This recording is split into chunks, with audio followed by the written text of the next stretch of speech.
So I got a very interesting piece of news in the past like month. Okay. On November the 8th, Mm-hmm. the US and Mexico border will reopen. Like it's official. Yes. On November the 14th, Mm-hmm. I have a bus ticket. 14th? The 14th. It's on Okay. Monday. Okay. It's official. I'm coming to visit. Hell yes. Like it's official. It's on paper. I have the ticket. I got the days off from work.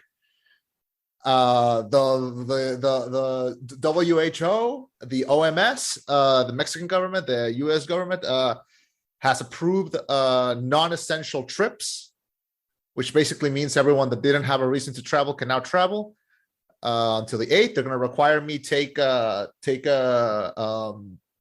what's it called, COVID test. A test beforehand, and to show the my 2-shot confirmation thingy, which it's not a card, it's like a little piece of paper, or I can just show it through my phone. But it's official. I'm coming. We can hang out. I'm gonna see some friends, I'm gonna see some family, and we're gonna see each other, man. So it's official. Are you okay? So wait, are you gonna be here the whole week or how long exactly? I'll be there from Monday to Sunday. Okay, good. All right. So I need you. I'm gonna try to get at least 1, maybe 2 days off, whatever I can get off, so we can hang out. Sure. And we'll go eat. We'll fucking watch a movie. Holy shit, we can do we can do a review together live. We can do an actual like in the same room episode, which we haven't done since like 2017. Jesus. But yeah, man, it's official. No, I think it's been more than that. Really? Yeah, because when did you have to go back? What year was it? 2018. 2017. Was that the last time we did an FBA review? I think so, yeah. I think so. Fuck. We at least did like a top 10 or something. Yeah. January of 2017, we did a top 10. That was the last time. That was the last time, yeah. Oh, shit. So, and I haven't seen you since your wedding, which was in 2019. Yes. No, didn't you come and visit in between them? I think I came before. And no, you're right, because after the wedding, I lived with Nikki's parents for a month. We moved, and then in Kingsville, I never saw you, and then lockdown happened with COVID. Yeah. Holy shit! So we haven't seen each other since my wedding. What the? Yeah. Has it been that long? Jesus. It has been that long. It's like 1.5 years, I think. No, 2.5 years. We and Nikki already celebrated 2.5 years. Jesus fucking Christ. Okay. Yeah, 2.5 years. We need it's happening. We're gonna get fucked up. Oh god. I've been drunk once in my life. For you, I'll make it twice. But I need to tell you, it's official. It's on paper. Unless something happens, which not going to, we're gonna hang out in 2 weeks. Yeah, Chema's gonna come and visit in 2 weeks. She says that's awesome. Yeah. So man, it's official. It's the nightmare is not over, but quick question. Is a really cool thing. Yeah. What do you like to eat? What's your favorite home cooked meal? Oh God, don't ask me that. Pick anything. No, man. Like I'll be there. I'll help. I'll No. Make a day of it. We make really good. Nikki's hand to God. I don't know how, but somehow it's like the best thing ever. Not grilled. I'm sorry. Chicken fried chicken, right? Like chicken fried chicken. Chicken fried chicken. Like you fried it with chicken. Yeah, no, chicken fried. So it's like chicken, like covered in batter or whatever, right? Like chicken fried chicken, right? So, but she makes it with applesauce. Okay. And it comes out super fucking crispy. Like that golden crisp. I think that's the KFC secret recipe. Shit, she cracked it. I think she did. It's super. Do you want that? Do you want fucking homemade steaks? I'll buy steak. Like, what do you want, man? We're gonna have dinner. Man, I'll be happy with just like hanging out with y'all, honestly. But Yeah, but you're getting a hero's welcome. I cannot wait. But yeah, I needed to tell you that like as soon as possible. Like I've known that it's gonna reopen since like last month, but I didn't like finalize everything with like work and with like getting a bus and everything. So, but it's official now, so it's all good, and we're ready. I'm taking off from vacation on like the Friday. I'm gonna be off like that weekend, and then Monday, like that's when I go. When do you arrive? What time on Monday? Like 6 or 7 a.m. p.m. on a Monday night. Okay, so not Monday night then. Yeah. Because I assume you're gonna be fucking exhausted. So probably. Nah, I'm gonna get to the bus station, and like I'm gonna walk out. Like the first thing I do is like, where's the closest Whataburger? Like I need it. Like I will fucking be there. Here, please. I will fucking be there. I shit you not. I will take you for a Whataburger. If that's what you really want, we'll go get a Whataburger. Man, I'm just really excited to like, because like there's friends that I haven't seen in like 2 years. Like there's friends that I've seen that have come visited because they've been able to, but I haven't been able to like do the trip. So I guess now everyone knows my travel plans, but yeah, I wanted you to know. So dude, it's official, man. Folks, you can't see it right now. You can't. Like, I'm sorry, this is a piss poor job for a podcast, but like my smile, my grin is ear to ear. Like y'all don't get it. Like we from being friends that saw each other like daily, pretty much daily at college to like you know, and I love doing this podcast with you like virtually. Like you know, we always have a great time, but like to see you in person again, holy shit, dude. We're gonna see this is what's gonna happen. Like we're gonna be in the same room. We're gonna disagree on something, and like all the niceness is gonna go away. We're gonna go just fucking at it. Like that's what's gonna happen. I can see it happening. Like we can start cussing each other out right now. Let's do this. Yeah, Let's go. I ain't scared of you. We can play Smash. Nick will kick your ass. Yeah. You'll be like you're cheating, and I'll be like probably, but fuck you.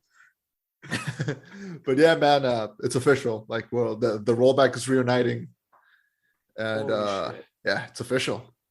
That's fucking awesome, man. I cannot wait. Hell yeah, man. Oh god, I'm gonna get drunk for the second time in my life.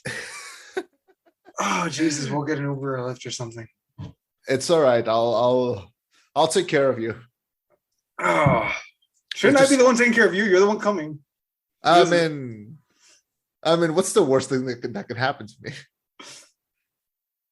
I mean, I went to college. I graduated, so like everything's cool.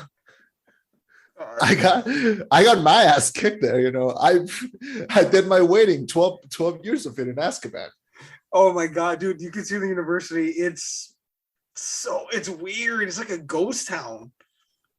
The last time that I walked by that campus, it had been like a year after I graduated, I think, and it felt like walking through a ghost town, and then halfway through realizing I was the ghost. And that's haunting. I know. Well, I am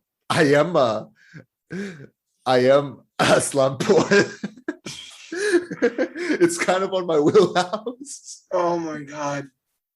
All right. That's all right. Let's talk about this fucking movie. All right, let's.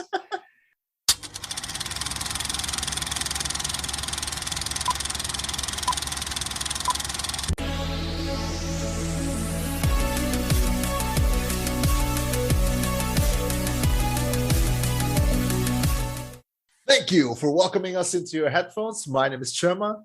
And I'm John. Yeah, my name is John. And this is the rollback. This is the rollback.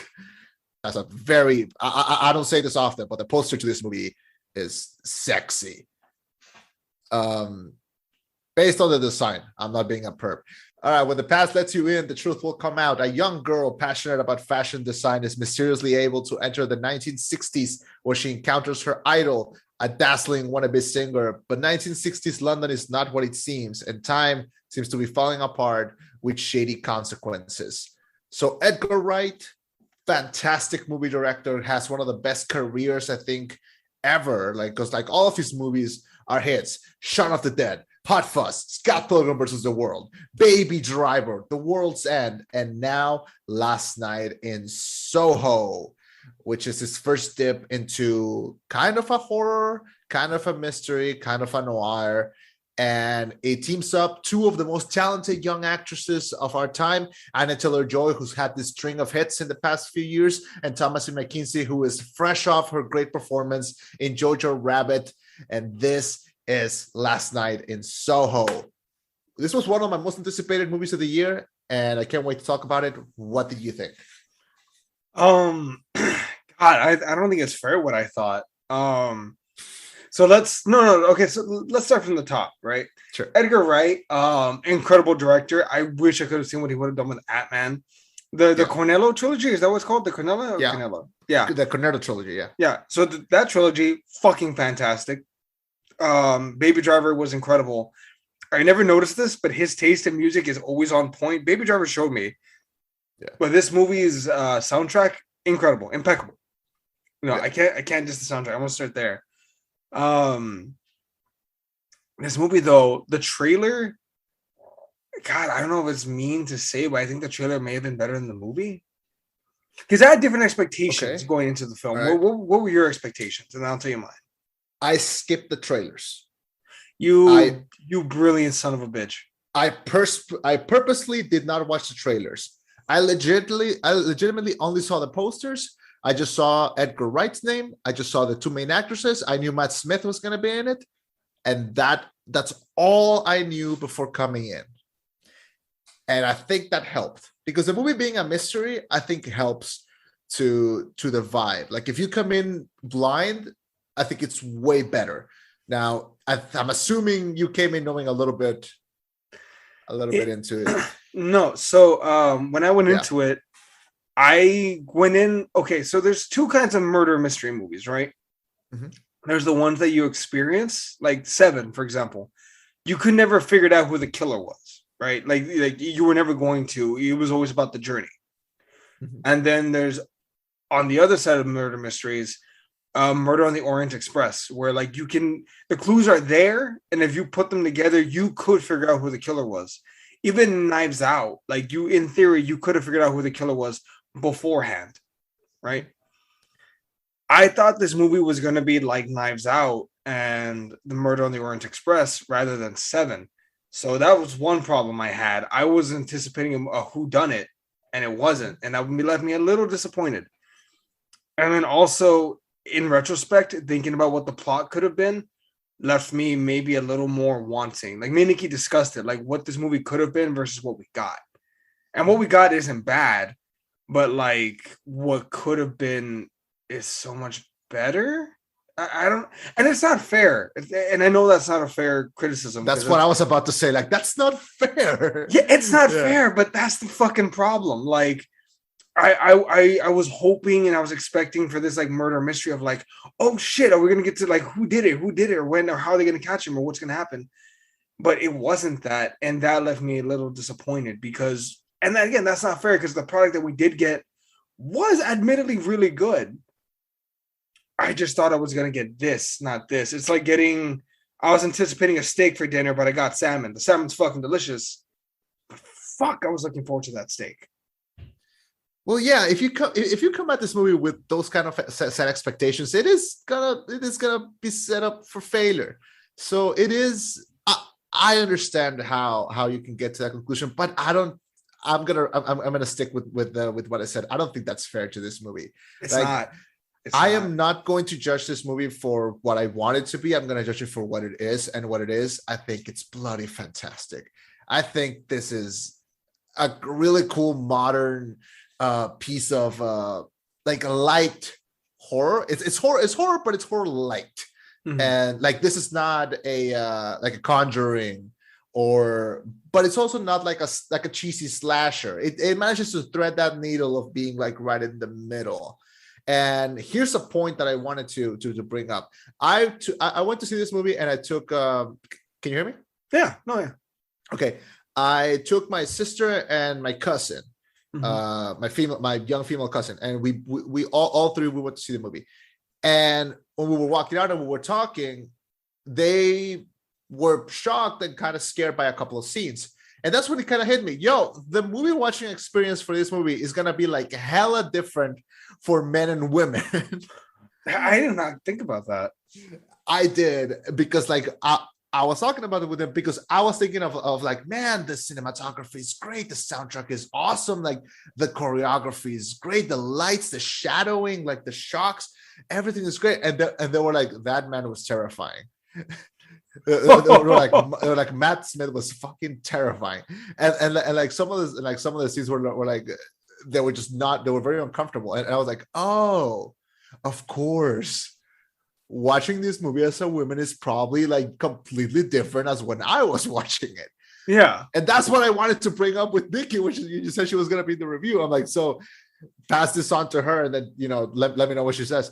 But yeah, so I think that's another interesting point to like bring up to this movie. Like the experience is going to be different for everyone. So maybe to me, it wasn't as scary, but to a different audience, it's going to be scary in different ways, Well, like this movie has partially the whole idea of like, girl goes to the big city, it chews her up and spits her out. Yeah.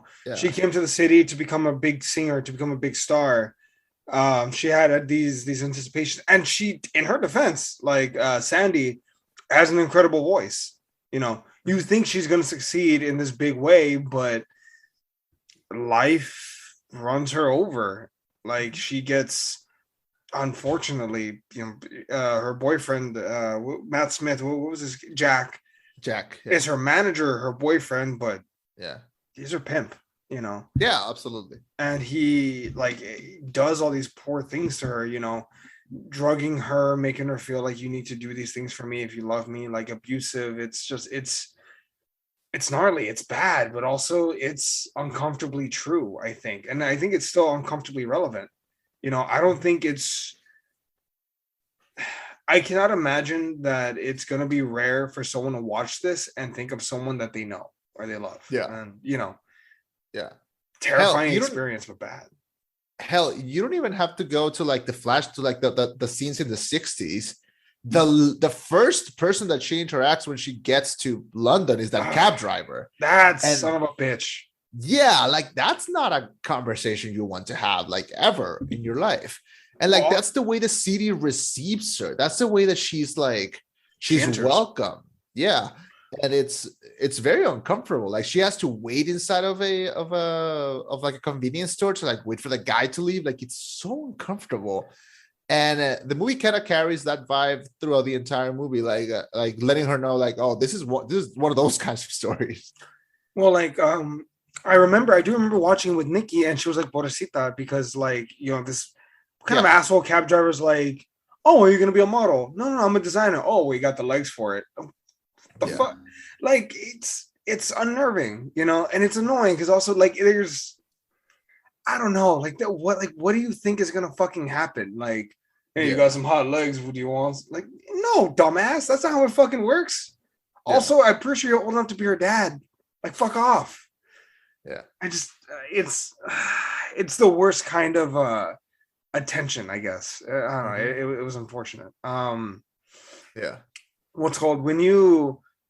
So let's dive into. So she's overwhelmed in this new place. Yeah. I fucking hated that friend. What was her name? The roommate? Laura. Yeah, at least classmate Laura. I believe her name was Laura. The roommate?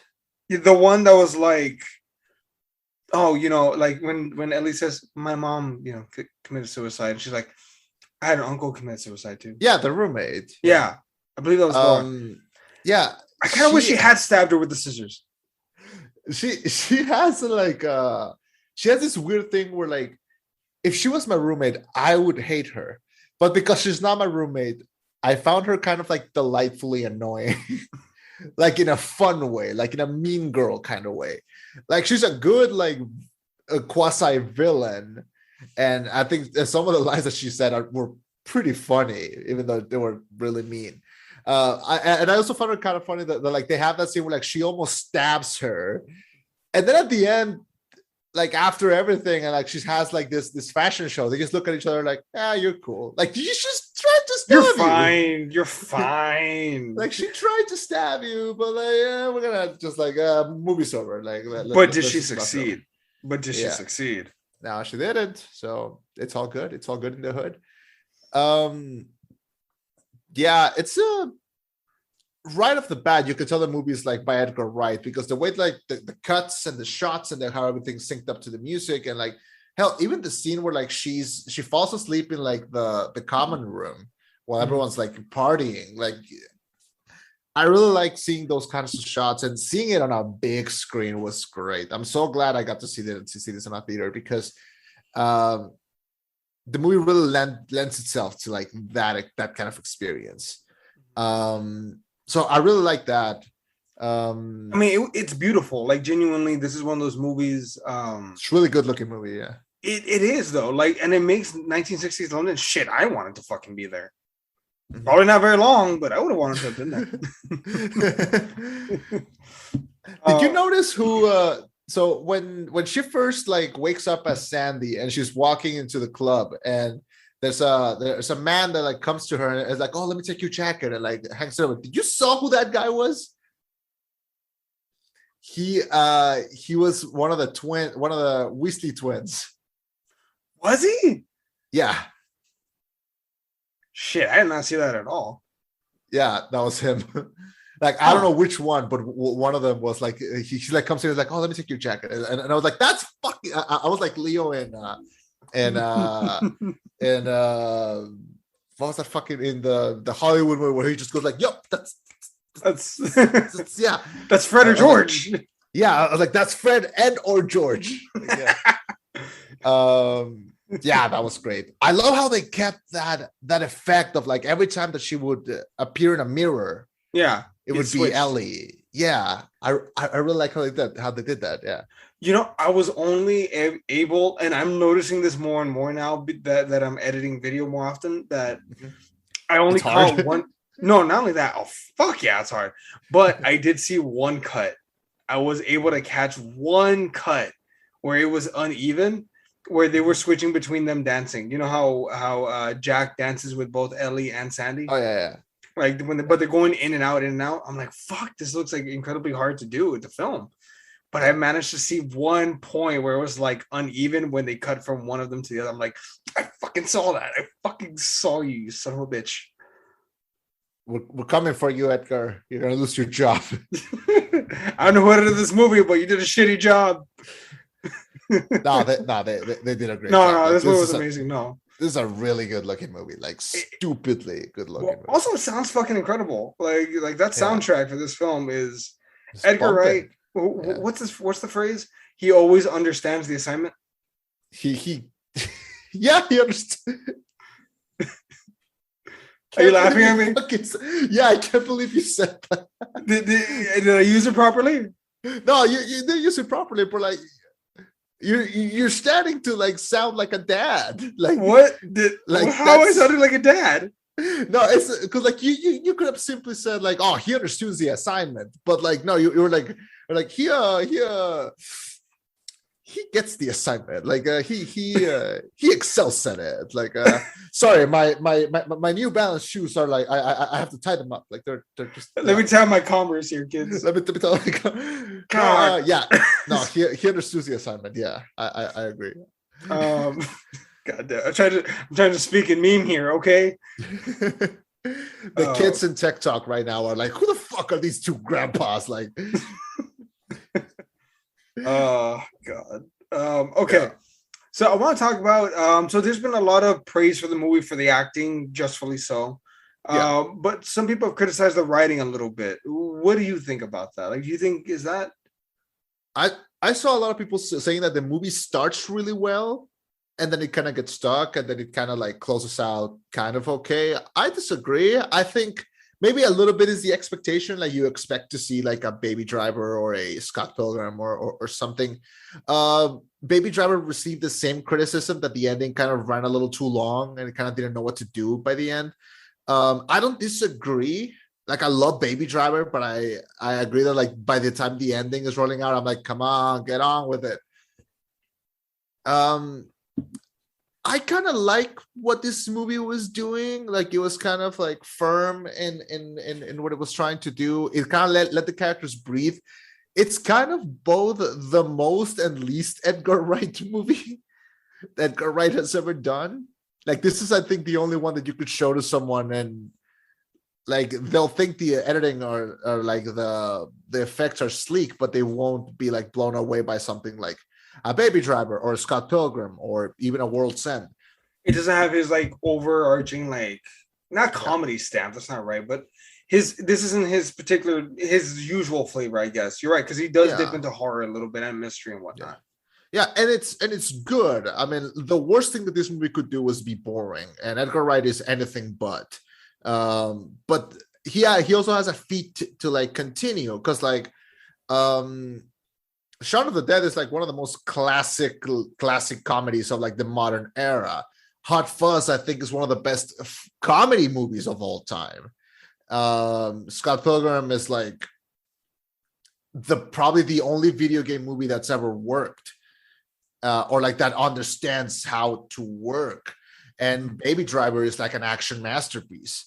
So all of his movies are like some of the best in its genre, in their genres. So if he's gonna try a different genre, you kind of have like this secret expectation in the back of your head that this is gonna be one of the best ones.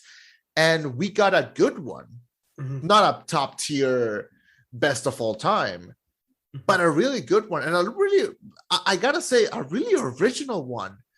Like, how many movies have we seen this year that are not based on anything that are good? That's true. I don't remember.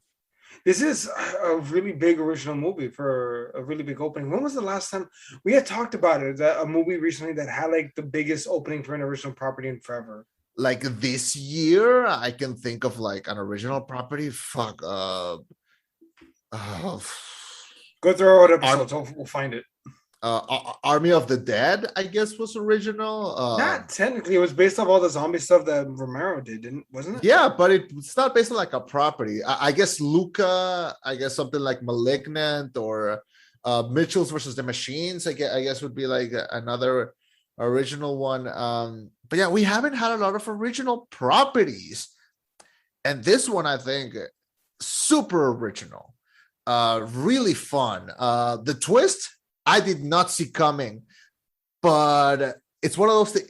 It brought back one of my favorite feelings in the world, which is when you come out of the movie and you have that little conversation afterwards, like, oh my God, like, did you see this coming? Or like, you start to notice like the little details. That's like my favorite part of going to the movies, man. So the fact that this movie gave that to me again, it was great. So, and I don't want to compare it to like another mystery or like another horror or say like, oh, this wasn't scary, because maybe it's not scary, but what it does it well. Is it one of the all-time greats? Is it going to be an Oscar? Is it going to be like it's going to be on year-end list? I don't know. Probably not. But to me, who really appreciates seeing new original properties and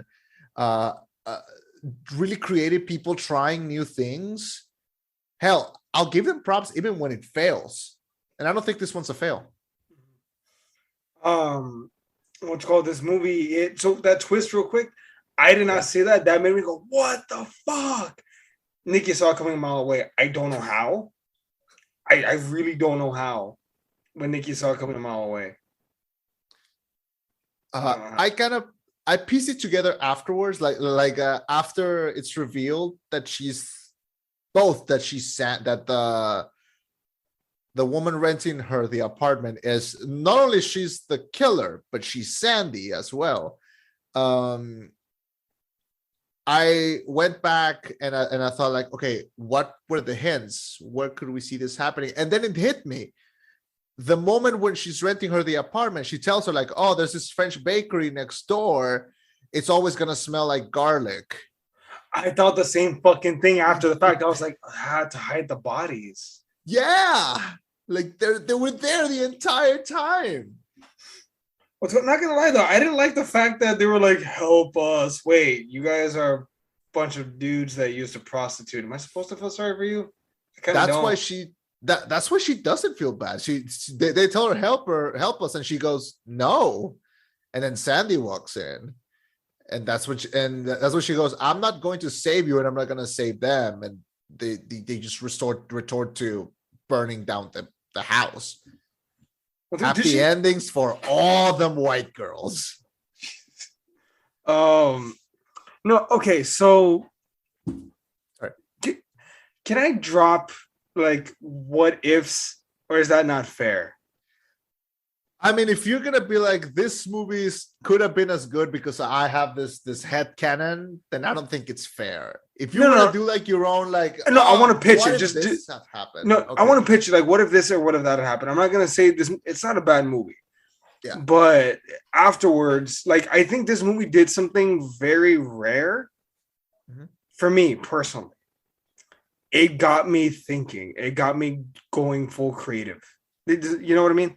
Like when you read a book or you read or you watch a movie and it makes you start going, what if this? What if this? What if this? And like you start outputting a lot of creative shit.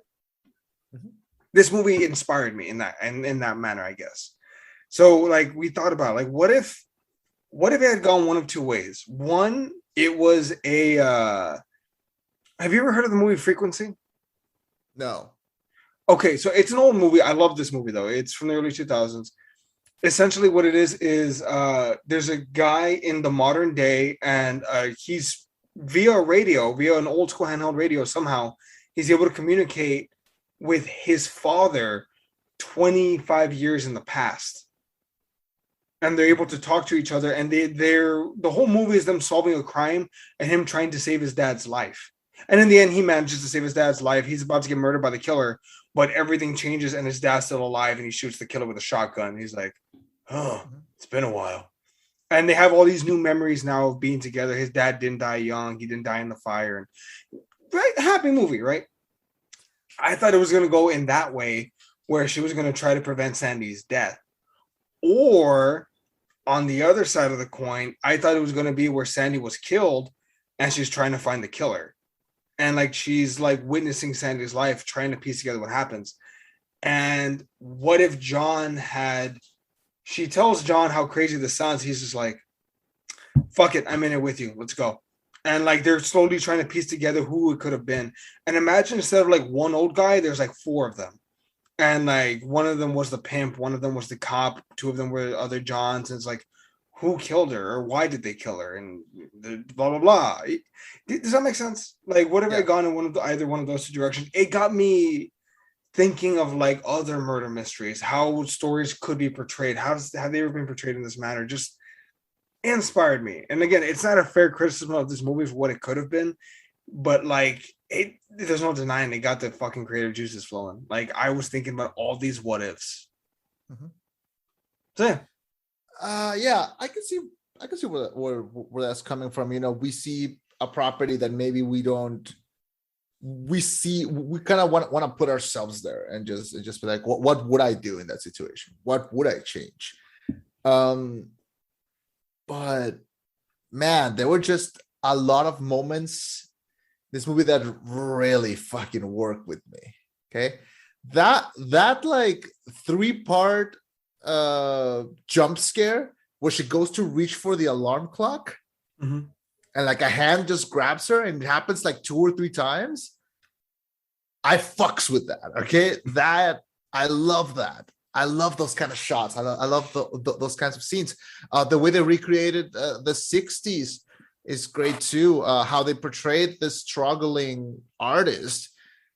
I'm so glad we're finally getting stories about characters that are not either super grown adults or teenagers in high school.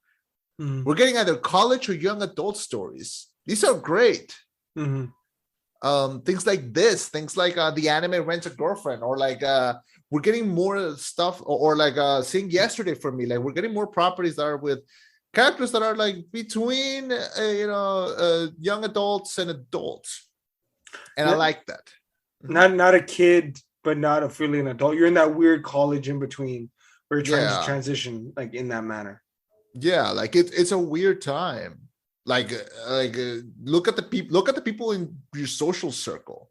Like some people are still in school, some people are getting their first job, some people are married, some people have kids already. I have a friend that I went to college that has 3 kids already. I don't know how she fucking handles that, but like, yeah. But it's weird, man, and we need more stories like that. And this was a cool one. Matt Smith, who's a great talent, and he's been proving it on like The Crown, and he was great in this. He was terrible in Terminator Genesis, but everyone was terrible in that. And who I have loved since he was the Doctor in Doctor Who. What a talent. How can you be the Doctor and then be this character? Because this is like if you were Ted Lasso and then you were this character. Like total complete opposites. I could see Jason Sudeikis playing like a really great villain. He has played a villain. Remember that movie with him and Anne Hathaway where they control like giant kaijus? Yeah, but he's more like he's a dick in that one. Yeah, I don't remember it all that well. It was gigantic. Yeah. But he makes you feel bad for him. But it turns out he's still a dick when he's an alcoholic. Nah, he's a piece of shit. And then that movie. Also, did you see? God, that movie existed. It's such a forgotten like little movie that's actually like pretty well done. And then Colossal. It was called Colossal. I'm sorry. Colossal. And this is such a stupid movie that I think I'm the only person that remembers it. There's a really dumb movie from like the 2000s called What Happens in Vegas. And wait, fucking Ashton Kutcher and Cameron Diaz. Yes. And Jason Sudeikis plays the ex-fiance of Cameron Diaz, and he's an asshole in that one too.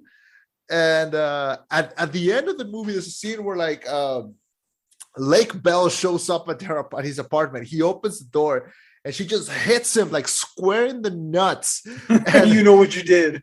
Yeah, he just falls to the floor. He's like, what happened? Why? And she's just like, you know why. And that's like the best part of the movie.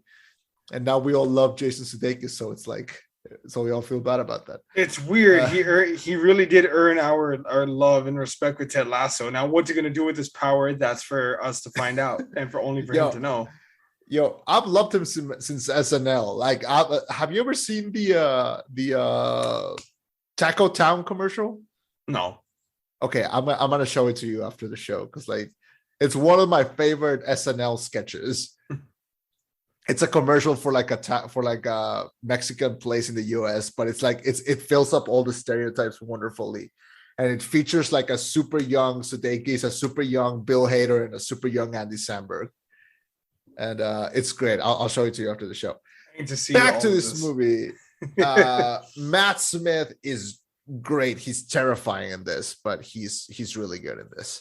I don't watch The Crown, but my mom watches The Crown, and she's like, "Oh my god, he's evil and shit." The Crown is the show that all of our moms watch, and then they tell you, "Oh, it's so good." It's like, "Yeah, sure. I'll see you someday."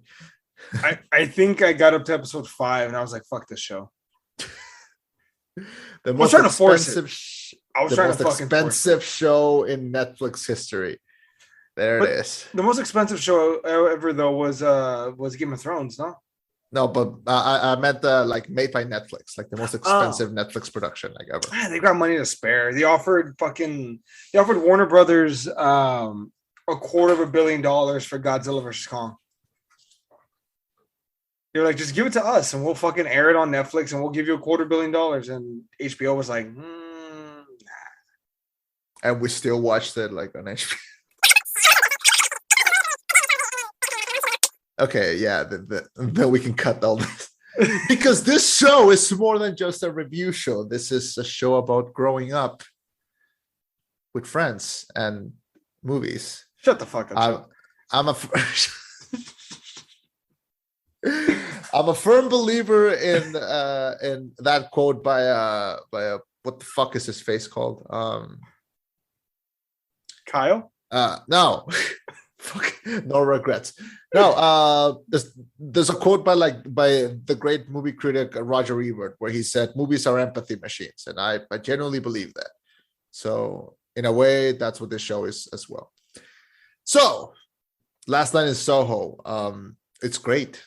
It's fucking fantastic, and yeah, I kind of don't have a lot to say because I just like go watch it. This is like one of the most original movies we've seen this year. Crack my top 10 like immediately. I just realized this movie reminds me a lot of like Last Night in Chinatown, sort of. I don't think I've seen that. It's good. Or Once Upon a Time in America. Like it's Also haven't seen that. it's Are these like noirs or like? yeah, they're crime noirs, but both are really, really fucking good movies. It's just like, yeah, it feels like a crime noir, like old school epic, like big city swallows you up and spits you out. Like I like those movies. I like those like crime thrillers. It feels old school in that way. It feels like a worthy movie to those names. I like it. You know what? I feel like I've been meaning to like research this. I've seen a million noir parodies. Mm-hmm. I don't think I've seen like the real one, or like I don't think I've seen like what they're parodying. A proper noir? Yeah, I feel like I've seen a million parodies and I love them. Like just the way they talk or like the way that they act, like it's so they take it so seriously. But like I don't think I've ever seen like an actual real one. I mean, yeah. Shit. Like, are you I don't know sure? if that makes sense. Are you sure you want to do that to yourself though? Like you're in for like possibly a rude awakening. It's possible, but I think it's my duty as like a movie fan to like take that trip. There's a group of like of people on YouTube. They're called Shipwreck Comedy. Mm-hmm. They do like short films and like sketches and things like that. And they did like a parody of like a noir film. It's called The Case of the Gilded Lily. And it's so funny. Like it's stupidly funny because it takes itself so seriously. There's like a scene where like the main detectives is like the girl, like the singer at the lounge, like, you know, the typical scene. And like he says like to himself in his head, like you can hear his thoughts, and he goes like, oh my God, a vision. Like he's just describing her, like her eyes, her face, her hair. And then there's another guy that's next to him, and then you can hear his thoughts going, their extensions. Like, like answering him, and like it's never brought up again. Like he just goes like oh my God, a dame, a vision. Like her hair like flows through her body like a waterfall, and the guy's like, their extensions. Oh, he just goes like, I kind of want to see that though. Now I kind of want to see that though. It's really dumb and really funny, and I really liked it. But yeah, I don't think I've ever seen like and I don't think this one counts. Like this is not a proper noir film. Like it's not a proper noir, but it has that like it has touch. Elements. Yeah. It has elements of it. Yeah. Yeah. What are your final thoughts on this movie? It's fantastic. It's really fun. It's imaginative. It's creative. It's fun, and it's original. The performances are great. Anna Taylor-Joy is becoming very quickly like one of our. We haven't had like a caliber of like movie star, or like, you know, she can do everything. Like she's doing movies, TV. She's doing we now see that she can sing. We now see that she can dance. Like she was fucking great in SNL too. Like she's really becoming like a very young, big name and big star. And I cannot wait to see what she does next, because she's becoming great. Thomasin McKenzie, she was great in Jojo Rabbit. I'm so glad that she's keeping that momentum. Mm-hmm. And Edgar Wright is a fucking great. He's one of the best directors working right now, and I'm so glad that I got to see another movie from him. So I love this movie. I give it an 8.7 out of 10. Well, what do you think? They already announced the follow-up movie is going to be Last Night in Jersey. Like, what are you anticipating? They're doing a sequel? Yeah. I had no idea. He already announced it, Last Night in Jersey. I had no idea. Anything can happen in the Bronx. They're not too. I'm sorry. I was just so curious that you were called bullshit up here. That I wouldn't do that, because, you know, I already did it last episode when I called you out on like the Ted Lasso thing being fake. I actually thought they were a real team though. Like I was gonna buy a jersey. I was like, they have to be real. Look at their website. And then I actually started looking at the website. I'm like, oh wait, the articles are about fucking Ted. No, I wasn't gonna do that. And if they had been making a sequel, I would be upset. Like, don't do it. Go to something else. Like do a Western. Like, I don't know. He might though, actually. Like I don't know. Was the World End a Western sort of? I guess it's the closest thing. I was gonna say do a romantic comedy, but in a weird way, in like a cosmic way, kind of way. Shaun of the Dead is kind of a romantic comedy. It is a romantic comedy. Hey, the world can burn. I still got you, and you still got me.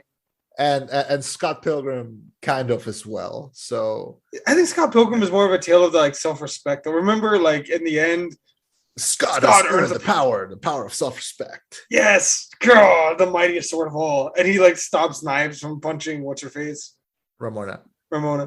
Do you know who's that voice? Scott has earned the power of self. That's Bill Hader. What, really? Yeah, he's also him at like he's also the voice like at the start of the movie where it says like in the winter of 2011 Scott Pilgrim was dating a high schooler, like that. That's also him. Yeah, the movies, all of his movies are always like star-studded, so yeah, everyone wants to work with Edgar Wright. You know, it's weird. This movie was really a commercial bomb, though. Like, it cost, I think, almost $50 million to make, and it barely like scratched. I don't even think it scratched $10 million. Scott Pilgrim? No, the Last Night in Soho, yeah. Well, there's still COVID numbers. There's still COVID numbers, and this one is not in a streaming service yet. Yeah. So yeah, it's gonna suffer because of that. But the thing about Edgar Wright is that he's a cult director.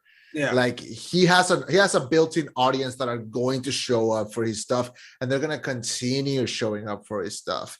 And all this movie had to do is please that crowd and maybe bring in a couple of newcomers. And really, that's all it needed to do. And I think it succeeds in both. But like, do you think it damages his reputation? Like, do you think he'll have any trouble getting another big budget movie? Because I assume like this movie, he's like, I'm Edgar fucking Wright. Write me a check. Not at all. I don't think this is going to hurt him at all. On the contrary, I think all of his movies are like critical darlings. Mm-hmm. Like they receive really good critical scores. Mm-hmm. And yeah, people didn't show up for Scott Pilgrim because it was a weird movie that it's really hard to market. Like, how the fuck do you market that? Because it's such a niche, weird thing. But I think anyone who watches that movie will tell you, like, this is a fucking riot. Mm-hmm. And same thing with Baby Driver, same thing with this one. I think they're going to coexist in, like, its own little landscape and its own little ecosystem of, like, people that fucking love Edgar Wright. And I don't think it's going to lose any fans. And I think the studios see that, and they're like, yo, you're Edgar fucking Wright. Like, whatever you do is going to be at least fun. And like people will show up for that. So some people say like, oh, I really wanted to see what he was going to do with Ant-Man. I think what he was trying to do with Ant-Man, they kept it. And there were some things that were straight up not going to work. And that's why he's not there.